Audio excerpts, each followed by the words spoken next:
പരിപാടിയുണ്ട് വൈകുന്നേരം. മറ്റുള്ളവർ ഉറങ്ങുന്നത് ഒളിഞ്ഞു നോക്കുക, അവരുടെ പാൻറ് ഇറുകിയതാണോ, അവരുടെ ടോപ്പ് ഇറുകിയതാണോ എന്നൊക്കെ കമന്റ് ചെയ്യുക. ഇങ്ങനെ കുറെ വാങ്ങിയുള്ള പരിപാടികൾ നമ്മുടെ നാട്ടിൽ നടക്കുന്നുണ്ട്. അത് അനശ്വരനായ നടനാണ്, ഭയങ്കര മിടുക്കനായ നടനാണ് മോഹൻലാൽ. ദാദാസാഹിബ് ഫാൽക്കെ അവാർഡൊക്കെ കിട്ടിയിട്ടുണ്ട് അദ്ദേഹത്തിന്. മീഡിയയിൽ എന്നുള്ള ധൈര്യത്തിൽ ഞങ്ങൾക്ക് പറയില്ല, നാളെ എന്നെ ഏറെ കേട്ടു എന്റെ പൊന്നമ്മോ. ആവശ്യമുണ്ട് എനിക്ക്, ഇവിടെ മീഡിയ ഒന്നും ഇല്ലല്ലോ അല്ലെ. സത്യം പറഞ്ഞാൽ ഭയമാണ് കേട്ടോ. പറയുമ്പോൾ ഭയം എന്ന് വെച്ചാൽ വെറുതെ വരുന്നവരും പോകുന്നവരും എല്ലാം ഇരുന്ന് നമ്മളെല്ലാം അത്തരം ചില ചിന്തകൾ നമ്മുടെ ജീവിതത്തിന്റെ ഭാഗമായി പോയതാണ്. നമ്മുടെ ജീവിതത്തിന്റെ ഭാഗം. ഞങ്ങളെ പോലെ എല്ലാത്ത അമ്മമാരുണ്ട്, നമ്മളൊക്കെ ശ്രമിക്കാറുണ്ട്. പക്ഷെ നിങ്ങൾ സമയം പരമാവധി കൊടുക്കാൻ കഴിയുന്നവർ മക്കൾക്ക് വേണ്ടി മാക്സിമം കൊടുക്കാനായിട്ട് ശ്രമിക്കുക. അത് നിങ്ങളാക്കാൻ വേണ്ടിയല്ല, അവരാവാൻ വേണ്ടിയിട്ടുള്ള മാക്സിമം സമയം കൊടുക്കുക എന്നുള്ളതാണ്. സ്നേഹത്തോടെ നമുക്ക് എന്തും കുഞ്ഞുങ്ങളുടെ അടുത്ത് നേടാൻ കഴിയും. സ്നേഹം മാത്രമാണ് സത്യം എന്ന് ഞാൻ വിശ്വസിക്കുന്നു. നിങ്ങളും അത് തന്നെയാണ് വിശ്വസിക്കുന്നത്. നമ്മൾ പറയും അറിവെന്ന് പറഞ്ഞാൽ നമ്മുടെ മുമ്പിൽ കത്തിച്ചു വെച്ചിരിക്കുന്ന ഒരു ദീപം പോലെയാണ് അറിവ്. ആ അറിവ് തന്നെയാണ് ഈശ്വരൻ എന്നാണ് നമ്മൾ വിശ്വസിക്കുന്നത്.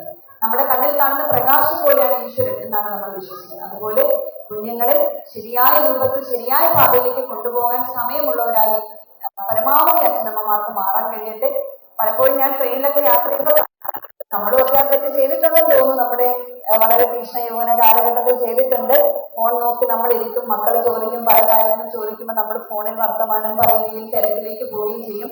ട്രെയിനിൽ ഞാൻ യാത്ര ചെയ്യുമ്പോൾ ഒരുപാട് കുഞ്ഞുങ്ങൾ അമ്മമാരുടെ ചാരിത്രത്തിൽ ഇങ്ങനെ പിടിച്ച് വലിച്ചിട്ട് കാര്യങ്ങൾ ചോദിക്കുന്നുണ്ട്. പക്ഷേ ഈ അമ്മ ഇതൊന്നും അറിയുന്നില്ല.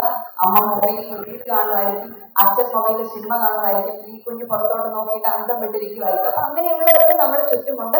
അതിൽ നിന്നൊക്കെ വ്യത്യസ്തമായിട്ട് കുഞ്ഞുങ്ങളെ അറിഞ്ഞ്, യുവാക്കളെ അറിഞ്ഞ്, നാട്ടുകാരിലെ കലാബോധം വളർത്തി ഏറ്റവും മഹനീയമായ കലയായ നാടകത്തിന് വലിയ പ്രാധാന്യം കൊടുക്കുന്ന നളന്തയ്ക്ക് ഒരുപാട് അഭിനന്ദനങ്ങൾ ഈ അവസരത്തിൽ ഞാൻ പറയുകയാണ്.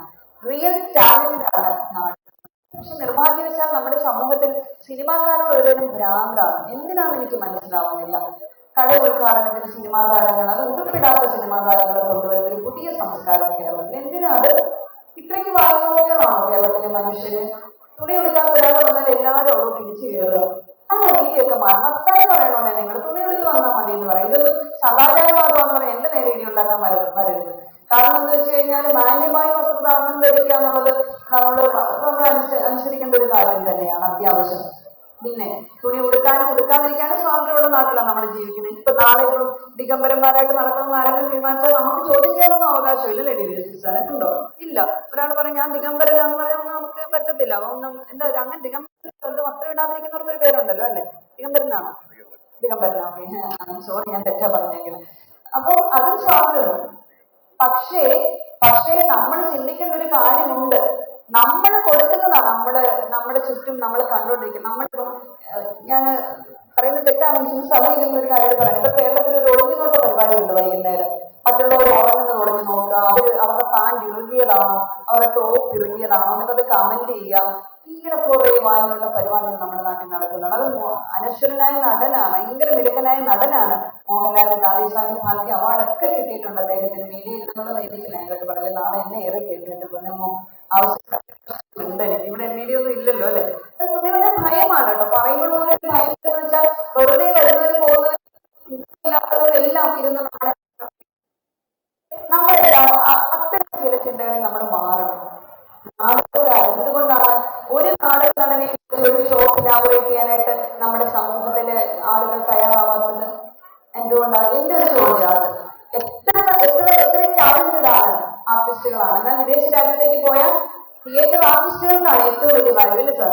തിയേറ്റർ ആർട്ടിസ്റ്റുകൾക്കാണ് ഏറ്റവും വലിയ വാല്യൂ, നാടകത്തിനാണ് വാല്യൂ. പക്ഷെ ഇവിടെ അങ്ങനെയല്ല.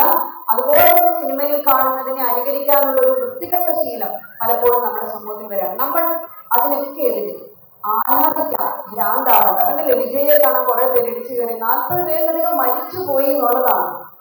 എന്താ ഈ നാട്ടിൽ നടക്കുന്നത്? എന്തോ ജനാധിപത്യത്തിൽ രാജാക്കന്മാരാണോ ജനാധിപത്യത്തിൽ വരേണ്ട? ഒന്നുമല്ല. സാധാരണ ജനങ്ങൾക്കിടയിൽ പ്രവർത്തിച്ച് അവർക്ക് വേണ്ടി പ്രവർത്തിക്കുന്ന പച്ച മനുഷ്യരാണ് ജനങ്ങൾക്ക് വേണ്ടി വരേണ്ടത്. അത്തരം വർത്തമാനം സത്യസന്ധമായി ധൈര്യത്തോടെ പറയാൻ നമുക്കെല്ലാം തയ്യാറാണ്.